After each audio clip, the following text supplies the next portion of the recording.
দেখুন দু বন্ধু এসছি মায়ের মন্দিরে।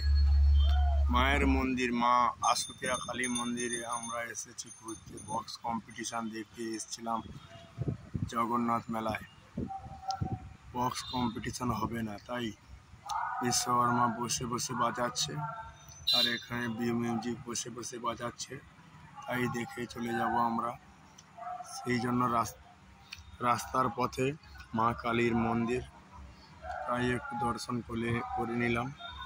মায়ের কৃপায় আমরা সবাই ভালো থাকবো। সামনে স্কুল আছে, সেদিকে মাঠ আছে, আগলি ধারে অশ্বত্থ গাছ, সামনে পুকুর, এখানে সাইডে দুর্গা মন্দির। সবাই আশীর্বাদ করি মা যেন সবাইকে সুস্থ রাখে, শান্তিতে রাখে। আর আমার 1 মিলিয়ন সাবস্ক্রাইব করে দেয়, যেন একটু আশীর্বাদ করে দিন সবাই।